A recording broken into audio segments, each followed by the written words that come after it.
Here's a controversial truth about online business that most gurus won't tell you. The most successful companies aren't built by tech geniuses. They're built by people who understand human nature. Let me prove it to you. Today I'm going to share something that might completely change how you think about building an online business. But first, let me ask you this. Have you ever noticed how some of the most successful business people aren't necessarily the most technically skilled? There's a fascinating reason for this, and it goes back to something we all learned as children. So one morning I dropped my 4-year-old son off to school, right? It was Halloween and something happened that perfectly illustrates what I'm about to share with you. As soon as he walked in wearing his skeleton costume, the whole class rushed to him. But what caught my attention wasn't just the excitement, it was the different ways the boys and girls reacted and the difference in their costumes.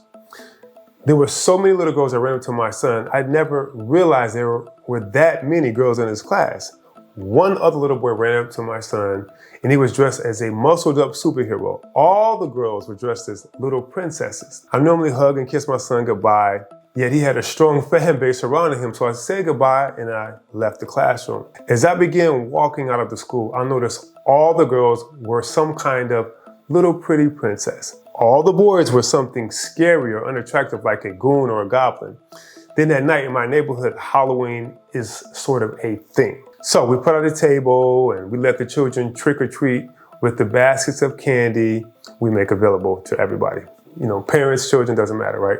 All the girls, like the overwhelming majority that came to our home for candy, was a princess, queen, nurse, or something like that that dealt with helping people. Going to the adult Halloween parties, even the scariest looking female monster or a female cartoon character wears a form-fitting skirt, right? Like nothing crazy. The boys in our neighborhood had hatchets, flamethrowers, and for the most part, killers. So I began asking each person that came to our home what they were that night.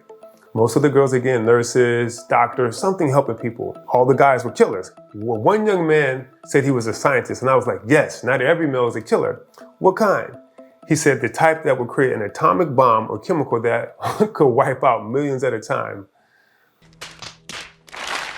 So these moments reveal something crucial about business success that most people completely miss. Point one, the hidden power of nurturing skills. So let's talk about something that might seem completely unrelated to business at first, how we're raised. Think about this.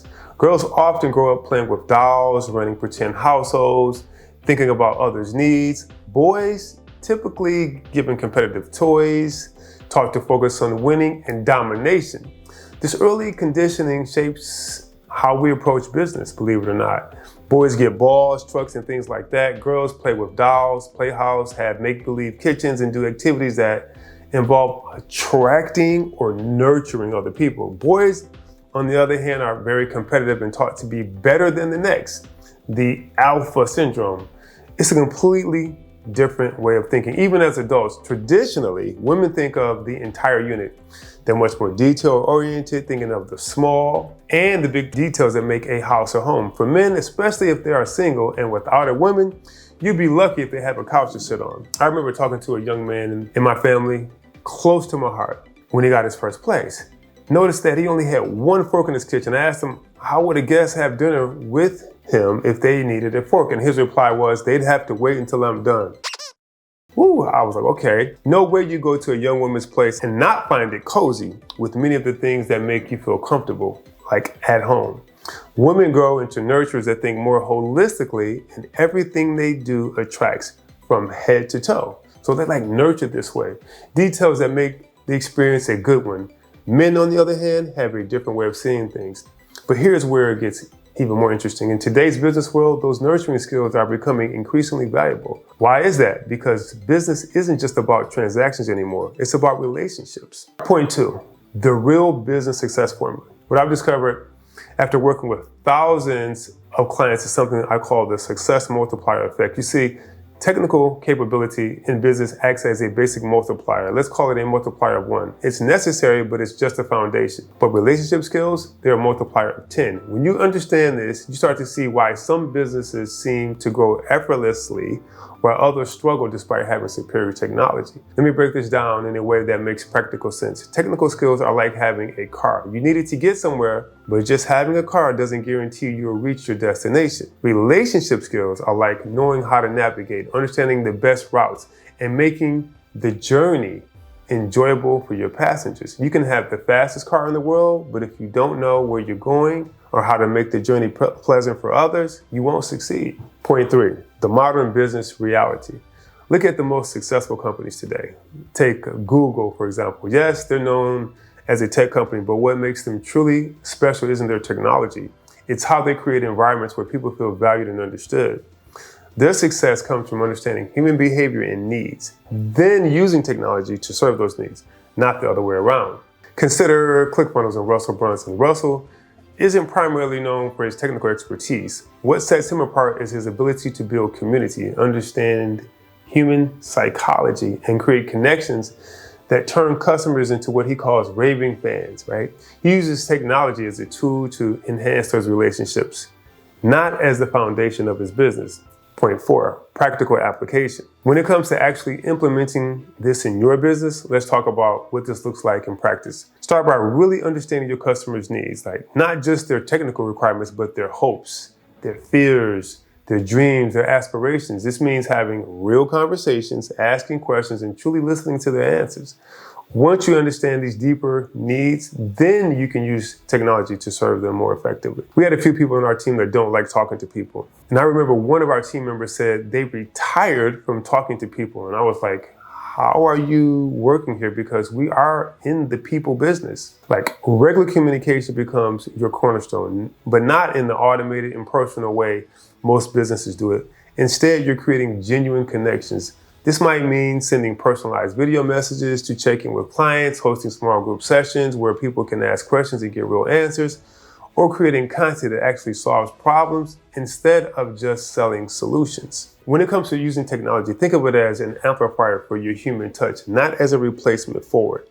Your webinars shouldn't just be presentations. They should be interactive sessions where people feel heard and understood. Your email sequences shouldn't just deliver information. They should tell stories, share experiences, and build connections. Your social media shouldn't just broadcast messages. It should create community and foster real discussions. The real magic happens when you create what I call nurturing systems. These are processes that make people feel valued at every touch point with your business. It's not just about having a welcome sequence. It's about making sure that sequence makes people feel truly welcomed and understood. It's not just about having follow-up systems. It's about ensuring those follow-ups show genuine care and interest in your client's success. Let me share some real stories that illustrate how this approach works in practice. I remember working with Sarah, who came to us completely overwhelmed by the technical aspects of building an online business. Instead of getting caught up in the technology, we helped her focus entirely on building relationships first. She started by simply having conversations with potential clients, understanding their needs, and positioning herself as someone who truly wanted to help. Within 8 months, she had built a 6-figure recurring income business. And the most fascinating part, she only learned the technical skills as they became necessary, not before. Then there's Michael's story, which really drives this point home. He came from a programming background and initially struggled to get clients despite having incredible technical skills, right? When he shifted his focus to relationship building, something happened. He stopped leading with technical applications or technical specifications and started leading with understanding. Within 3 months, he had doubled his revenue, and now he actually teaches our technical experts how to make the same transformation. Now, what some of you might be thinking, maybe you're worried that you're not naturally good with people. Here's the thing, these skills can be learned, and they're actually easier to develop than technical skills.